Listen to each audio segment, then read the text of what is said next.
Good day to each and everyone. My name is HYeka, and today we're going to talk about the Realism and Impressionism. This two revolutionary act is not just about painting pretty pictures, pero sila din yung may direct response to massive social change and a strong rejection of the traditional rules of at the time. Our topic begins around mga 1850s with a movement called Realism. Bago nito, may nagkaroon na ng movement noon which is called the Romanticism, and it focuses on mga historical figures, mga nasa Bible scenes na mga painting, and also mga mythological heroes. Yun yung focus nila. And while yung Realism is all about painting in real life, kung sa Romanticism, they focuses on mga ni-romanticize nila yung mga paintings nila, but in Realism, pinapakita doon yung real life struggle ng mga tao to capture the yung mga nangyayari sa totoong buhay. And mga pioneers of realism tulad nila Gustave Courbet, who is often considered to be the leading figure of this realism movement, was built in the 1840s when he began to portray mga peasant, mga laborers na on a majestic scale within his artworks. Kung sa mga Romanticism, yung mga canvas na ginagamit nila is yung mga malalaki, but in realism din, ginamit nilang, ginagamit nila yung malalaking canvas for sa mga wealthy, mga politicians, yung mga taong may pera, may kaya. But in realism, ang gustong ni Gustave Courbet is to paint also yung mga peasants, mga laborers sa canvas na malalaki, to picture out, to express na sila ay bahagi din ng lipunan. So, yeah. And kasama din nito, ang movement nito ay sila Jean-François Millet and Honoré Daumier. Jean-François Millet, who was the one of the first artists to depict peasants and laborers in a grand and monumental light that was reserved for significant individuals. Yun yung mga sinabi ko kanina. Honoré Daumier was also seen as a pioneer of realism, as he believed the working class to be the true heroes and heroines within. We'll look at 5 important artists who shaped realism in a different way. We begin with Honoré Daumier. Honoré Daumier, a French artist, caricaturist, sculptor, and a painter who used his art to speak out about politics in modern France. This bold political cartoon exposed corruption among lawyers, politicians, and the wealthy people, even leading to his imprisonment for mocking King Louis Philippe I. Actually, may mga examples here siya. The Chess Player by Honoré Daumier, and a political lithography by Honoré Daumier on the War Wage by Peter I's brother Michael I in 1833. But yung known talaga na masterpiece niya is yung Third Class Carriage na ginawa noong between 1862 and 1864. Ang third carriage ni Honoré Daumier is, ang pinapakita dito yung matanda, yung batang lalaki na nakasandig sa matanda, and also the a woman nursing her child. So, pinapakita dito ang real life suffering or real life struggle ng mga tao na nakasakay sa carriage na yan. And, yes, hindi niya ni-romanticize like romanticism na pinapakita doon yung mga wrong filter, kumbaga, yung romanticism. Ito, wala siyang filter. So, here naman, guys, the second one, notable artist is si Jean-François Millet. Jean-François Millet, who was known for his role in the founding of the Realism School, which was a group of artists who banded together to challenge the influences of Romanticism in art. Millet chose to feature ordinary working class people in modern social conditions within his paintings, and frequently returned to depict farmers who were his subject of choice. And ito na nga yung kanyang masterpieces, The Gleaners. Ang pinapakita dito yung tatlong women bent over, naghahakot sila ng mga titirang sa after ng harvest, natitirang mga wet rice but sa fields. So, yeah. Then the second and third notable artist is si Gustave Courbet. Isa rin siyang French. Gustave Courbet set up the foundation for the movement in the 1840s. Then he began to depict peasants and laborers on a large scale. And yung masterpiece niya is yung Stonebreaker. Makikita sa Stonebreaker yung dalawang lalaki sa rock. Ang isa matanda, and yung isa naman is young. And the Stonebreaker is painted in 1849. Within this painting, he depicted 2 workers, yung matanda and yung isang bata, breaking stones to create gravel for roads. And yung pang-apat natin, which is pang-apat ng global artist natin, which is isang si Rosa Bonheur. yung masterpiece niya is yung Flowing in the Nivernails. Si Rosa Bonheur was also considered to be the most significant female painter of both the realism movement in the 19th century. Her artworks tended to depict farm animals, fields, and other countryside environments. Bonheur was praised for the intense realism that was present within her artworks. Sa makikita sa kanyang painting that almost like a photograph na siya kasi masyado siyang real. And ang ating pang ikalimang notable artist ay si Edward Hopper. Edward Hopper was one of the most influential artists of this movement. Hopper's artworks tended to focus on the isolation and solitude of modern life. Existing as the most famous American realist painter, Hopper was said to have created a more honest portrait of 20th century America than any other artist at that time. Yung masterpiece na example nito is yung Nighthawks, painted in 1942. Inspired by the restaurant on Greenwich Avenue, Hopper depicts a gloomy scene of four individuals in a downtown Manhattan dinner on a presently lake bar. And now yung realism and other art forms sa literature, cinema, and theater ay nag-influence din siya. So, in literature, realism that entered literature emphasized the themes of separation, objectivity, and observation within writings. Literature was also used to give a clear but restrained criticism and moral judgment of the social environment that existed. Okay, and here naman sa theater, realism within the theater first emerged in European drama during the 19th century in response of the the Industrial Revolution and the advance of science. The focus naman, ang purpose ng realism sa theater was to bring focus to the psychological and social problem na nangyayari sa totoong buhay. And with theoretical text and performance beginning to achieve greater authenticity when imitating real life. And sa cinema, and lastly, cinema, similar to the development of literature and theater, cinema relied greatly on the 19th century realism movement for structure and thematic material. However, the essence of film has managed to lend itself to a type of realism that can be found midway between life and fiction. There's two types of film realism existed, and they are the seamless realism and the aesthetic realism. Seamless realism talk about filmmakers use various film techniques and narrative structures to create the illusion of reality, which help to maintain the movie genuineness. And while aesthetic realism acknowledged that multiple realism existed and used a combination of amateur actors, natural lighting, and locations. And the legacy of realism, despite beginning in France, development and success of realism art movement ay madali na siyang nag-spread sa the rest of the Europe. And ngayon, we're going to talk about the Impressionism. So, we know na yung mga impressionist artists like yung famous talaga ay si Vincent van Gogh, but we're going to talk about him and mga other artists later, mga impressionist artists later. So, the Impressionism movement took off during the 19th century pa rin in Paris. Yung Surrealism is, nag-begin siya sa France. Hindi ba France ang Paris?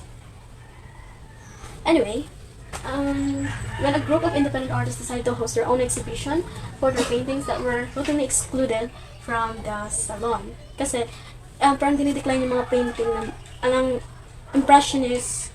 expressionism painting, dinidecline ng mga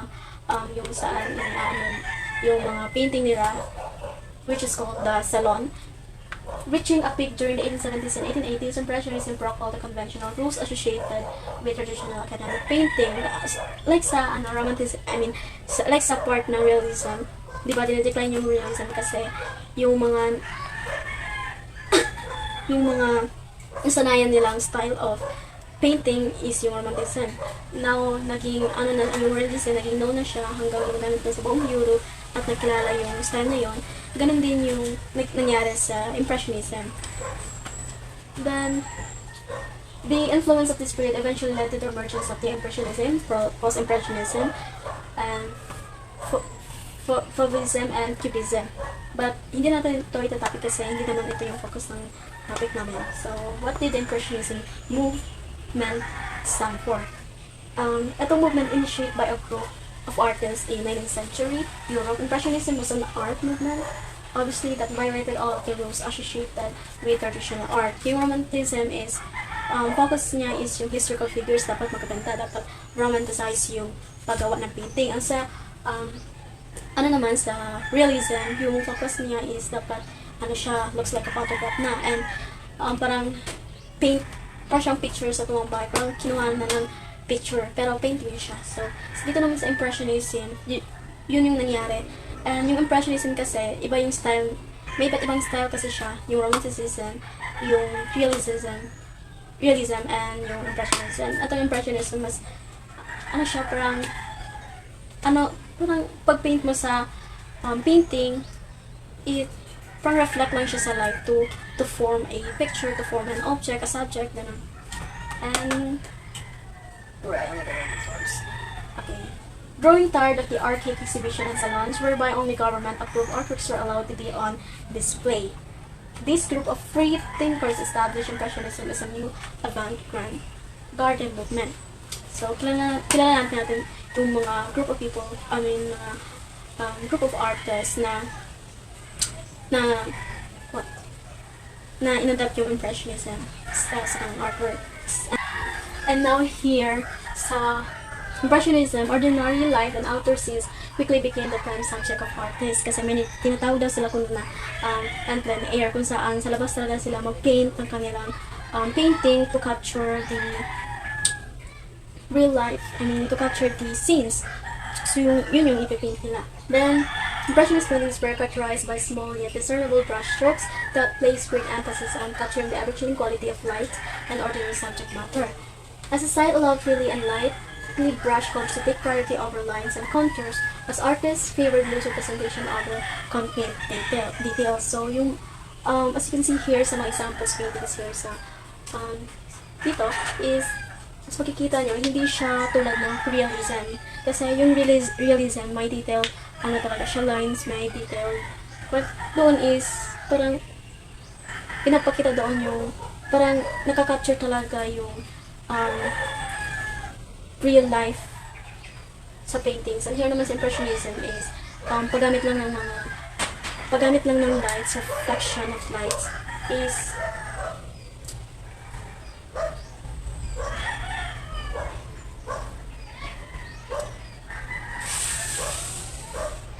itong style, different siya sa realism kasi yung realism is may talaga siya na mga lines, colors, but here in Impressionism, it's about making painting, it's about creating painting that using reflection of lights. First, we begin with Edward Manet in 1863. The Luncheon on the Grass exists as one of his most significant paintings of all time. In addition to being considered an important impression artwork, Manet's painting depicts a scantily clad female barber who appears to be having a picnic with two fully dressed men somewhere out in the forest. As you can see here from his painting, fully dressed talaga yung dalawang lalaki sa picnic, but mas makikita nyo, yung babae is naked at nakatingin sa viewers. Female barber was considered to be the most controversial painting of the 19th century when they submitted it to be exhibited at the annual Salon de Gex Art. Yun yung saan sila mag-exhibit. Yung annual Salon de Gex Art is yung saan nila dinidisplay yung mga art nila, kung saan nila sinasabit yung mga masterpieces nila. And hindi lang ito yung painting niya, kundi ito, paging ito na rin. So mapapansin nyo, puro naked yung mga babae sa pinapakita niya sa painting. Edward Manet's influential Impressionist painting is his artwork titled Olympia. At ang painting nito is Olympia. Meron din siyang sketch and meron siyang other version is yung painting. However, after the backlash that he received from exhibiting the Luncheon of the Grass, after niyang ma-exhibit, after niyang ma-display yung atong painting niya, the Luncheon of the Grass, nagkaroon ng mga comments sa painting na to. Manet knew that his new painting would be equally as controversial. To avoid any more consternation, he went on to hide his painting on his studio for about 8 months before deciding to exhibit yung bagong painting niya. So, after ng backlash, after ng mga negative comments about his painting dito sa Luncheon of the Grass, so nagkaroon na siya ng consciousness about sa kanyang painting na masyadong controversial sa society. Kasi yung mga tao noon is mas gusto nila yung mga filtered na painting, yung mga painting na romanticized na siya. Yung hindi pinapakita yung mga controversial na makakaano sa mga tao sa society. Then, nang dahil doon sa pangyayaring yun, is yung mga other paintings niya, tinago niya sa kanyang studio for about 18 months. And before deciding it, iba ito yung display or iba ito yung submit yung mga bagong painting pieces na tawag natin salon de groups art. So, through presenting a lower class prostitute. So, yung naked na babae dito, hindi sa prostitute, ito din si Olympia is a female prostitute. Manette's painting was intended to shock the bourgeois audience with the hidden yet silver known reality of prostitution in France. So, yung mga noon, yung mga prostitution is parang hindi siya known, tago lang siya. And hindi siya parang ina-accept sa society. Hindi siya nire-romanticize ng society kasi nga prostitution. Then another impressionist artist I see, Frederic Bazille. Frederic Bazille is a French artist also considered to be a notable impressionism art due to the types of paintings he produced during the art movement. His 1870 painting titled Bazille Studios, La Terre de Bazille, by Frederic Bazille, 1870. Ito siya, famous siya na masterpiece as he unfortunately died young. Bazille did not go on to produce many artworks kasi nga namatay siya in a young age. Then, which is why Bazille's studio is considered to be one of his masterpieces. The impressionist artist represents the distinct style that Bazille included in his works as careful attention to detail. Kasi from this painting, nakikita nyo, sa painting ito, may painting rin sa painting niya. Diba? And sa painting niya, hindi lang siya, kumbaga, impressionist siya, pero pinapakita niya yung exact and accurate specific details. So for the rest of the notable artists in Impressionism, I'll hand them over to Ms. Urbano to explain the rest of the artists sa Impressionism. My name is Daniela D. Urbano and this is my report. Costume Colobati. Despite painting more realistically, Colobati is still considered to have provided iconic Impressionist painting during the period peak. His 1877 painting titled Paris Street, Rainy Day is one of his most well-known artworks. The inclusion of this figure was said to represent the ever-changing France society at the time, which made Paris Street Rainy Day one of the best depictions of 19th century in the Paris. Mary Cassatt, as the only American artist to exhibit with the Expressionism look, she was a valuable addition to the movement. Her 1878 painting titled In the Lodge is well-known expression artwork of hers, done with oil pastel instead of pastel, which she often preferred to make use of in her own works. Maria Brock comment, who often flew under the radar in a comparison to her contemporaries, while her paintings may not as well known as other, some of her works stand out. An important painting of her done is 1880 in Afternoon Tea. Other iconic painting by Rene Auguste Renoir is his 1881 artwork titled Launch of the Boutique Party featured in the 7th Impressionist exhibits. The painting received some tongue-in-cheek compliments from a number of otherwise incredible aggressive critics, donating its importance within the movement. Another significant work, paint by Edward Monet, was a bar at the Folies Berker, which he created in 1882. Despite showing reluctance at being labeled an impressionist, this artwork exists as one of his most iconic impressionist paintings. Camille Pissarro was other important impressionist who created many well-known expressionist paintings. During February and April of 1897, Pissarro occupied a room at the Hotel de Rache in Paris and created a series of over 14 paintings that focused specifically on the Boulevard Mountain at different times of the day and year. Professor captured the boulevard between the winter and spring season, as well as during the sun, rain, fog, mist, and sunset. The Water Lily Pond, painted by Monet in 1888, best known for his numerous depictions of water lilies. Monet produced over 250 paintings within a series, focusing on them.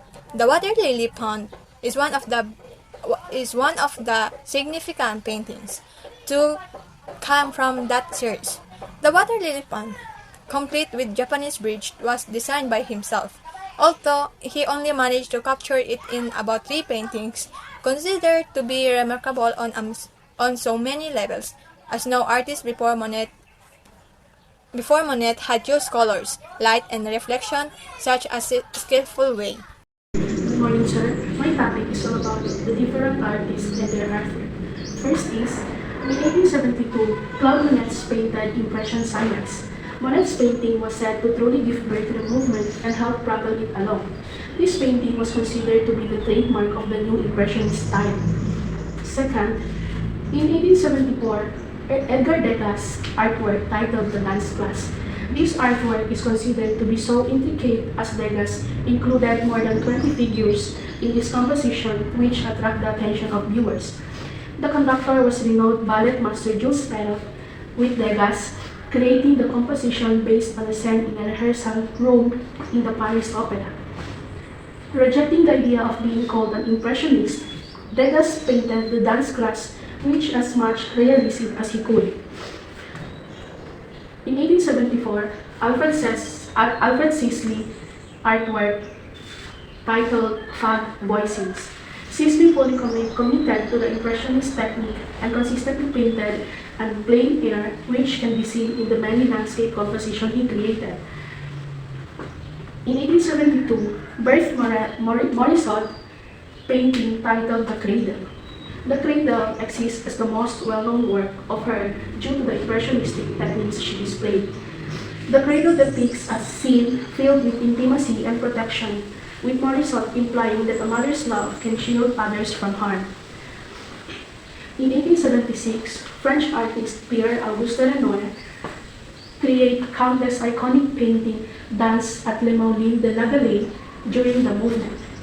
A variety of viewpoints and techniques and angles are provided for viewers to consider, which demonstrated that many possible focal elements exist within this painting. Hello everyone, my name is Nicole Maria Belisco and my topic is about postmodern art. And no, it's not just any weird stuff. You don't get. Though I know most of it looks that way at first. So first off, when did this happen? We're talking about mid-20th centuries. Roughly around the 1960s and 70s, but here's the thing. It grew out of being mad of modern art, modernism. The first art before this was all about pure art and big ideas. And sometimes feeling a bit fancy and disconnected from everyday life. Postmodern artists said, no, we want to talk about real life, social issues, and mix up things. Now here's the trickiest part. There are no rules. Like, seriously, postmodern art borrows from every other art movement. Like pop art, like everything. So it throws them together in a crazy, unexpected ways. And sometimes it's mixed theater, theories, and whatever else feels right. That's why it's so hard to define. Now let me tell you about a guy who basically started the ball rolling before postmodernism even had a name. His name is Marcel Duchamp. Back in 1914, he switches from making modern art to stuff has no set medium. Like for example, his famous fountain, which was, no clear meaning. So to sum things up, postmodern art is about questioning everything, connecting to the real world and breaking all the rules by using whatever tools or whatever ideas work. It's less about what is art, but more about why can't this be art. Lastly, as per modernism versus positivism, modernism came first and was all about being optimistic and thinking society could be perfect. Then, postmodernism thought it's more about exploring what it's actually like to be human instead of just trying to be realistic. Artists started using all sort of new stuff as inspiration. And that's all. Thank you.